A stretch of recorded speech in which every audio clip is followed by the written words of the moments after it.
Hello everyone! While I'm waiting for this lettuce you see here to be ready to harvest, I thought it would be a good idea to go over the different varieties I'm growing. There are lots of different types of lettuce, but these are 8 that I'm recently growing.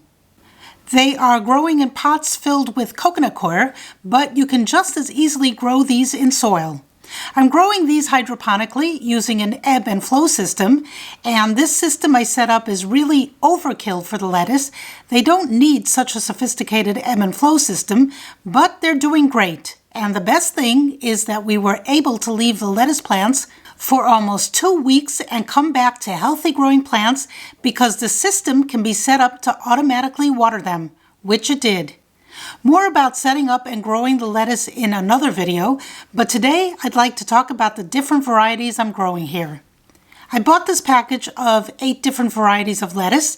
They call this the Lettuce Lovers Collection, but I don't love them all equally. Romaine is my favorite lettuce by far, and Iceberg, it's my least favorite, also by far. This collection includes oak leaf, iceberg, red romaine, Paris Island Cos romaine, Lolo Rosso, black seeded Simpson, Prizehead, and ruby red. This gives me a nice variety of different tastes and textures and even colors to use in my salads. Here they are as seedlings, starting out their new lives in red solo cups. Let's start with the oak leaf variety, which is a type of butter lettuce. It grows into a compact head and has a quilted leaf texture and a mild, mellow taste. If you buy a spring mix from the supermarket, you will often find oak leaf mixed in. If you're not growing hydroponically, make sure to water regularly so that the soil remains moist. The packet says the oak leaf lettuce will be ready for harvest in 60 days, but you can treat it as a cut and come again crop by harvesting the baby leaves. Just cut them a couple of inches above the soil line and the lettuce will regrow for a second harvest and maybe even a third. As for the nutritional information, I couldn't get any on this variety from the USDA. Other varieties of lettuce are listed, but not oak leaf. The general rule is the more pigment in the leaf, the more nutritional value it has. Iceberg is a very pale lettuce and has the least nutritional value. This is what the oak leaf looks like now, and I'm eager to taste a few leaves. Now let's talk about the next variety, Iceberg. Here you can see the iceberg growing in back of the red romaine, and they actually look much greener than they do in the supermarket. But that's usually true about things you grow yourself. They're usually much fresher and better than what you can buy in the supermarket. I don't normally buy iceberg lettuce. It always looks a sickly pale color in the grocery store, and I'm growing it for the first time now, but to my surprise, it's not as sickly looking. Maybe it will even taste good, who knows? According to the packet information, these will be ready for harvest in 75 days, which is about 2 weeks longer than the oak leaf lettuce and a lot longer than other varieties. Here are the nutritional facts for iceberg lettuce from the USDA. Pretty sad looking. And now going from the saddest looking lettuce to the richest looking one, here is the red romaine variety, also known as red leaf lettuce. It's known for its crunchy texture and slightly bitter flavor. A lot of times you'll see it used in Caesar salads or as a base for other types of salads. It adds a nice variety to the color and texture if you're tossing a big salad of mixed greens. You can see how beautiful these leaves look, and they feel thicker than the other lettuce leaves. It's easy to grow. The seeds germinated easily, and like most lettuce varieties, it prefers cooler temperatures, which is not a problem in my sunroom because it's not well heated in the winter. It's a very sunny room, but it's not hot. I know in the summer it will be hot in here, and that's when I'll grow the heat-loving crops. According to the packet, this variety should be ready in 50 to 55 days, so it's a bit shorter than the oak leaf and much faster growing than the iceberg lettuce. It also has more nutrients according to the USDA. You can see from these screenshots, aside from being low in calories and high in fiber, red leaf lettuce contains calcium, iron, magnesium, phosphorus, potassium, vitamin C, vitamin A, and plenty of vitamin K.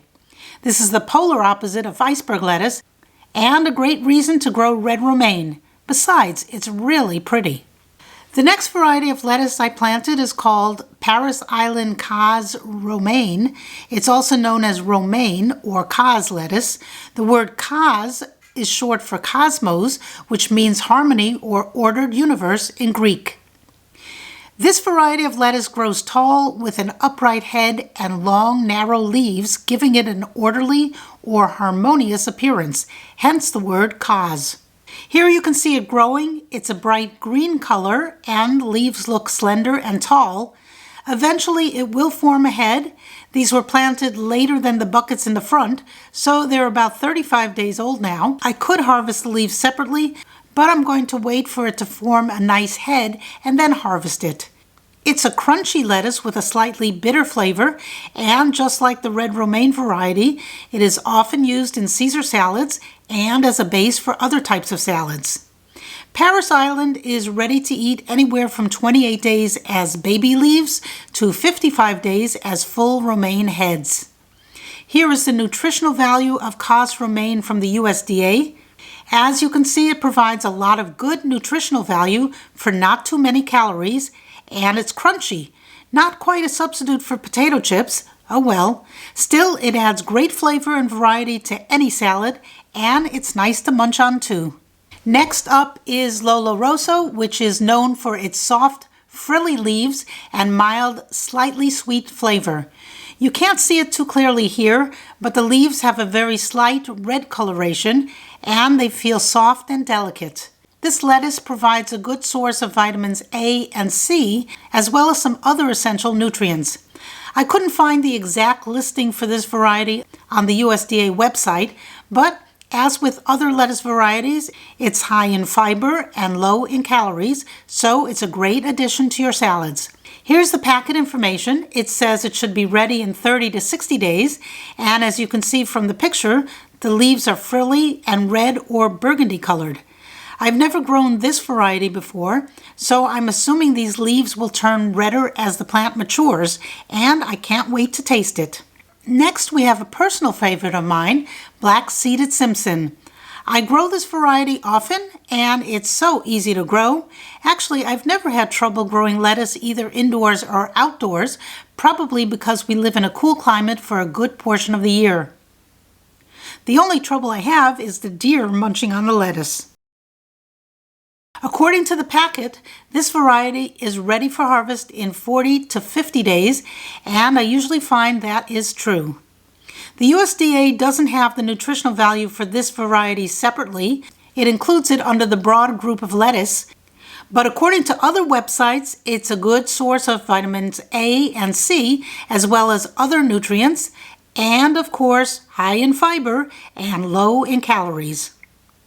Like Lolo Rosso lettuce, black-seeded Simpson has soft, tender leaves and a mild, slightly sweet flavor. We love it in our salads.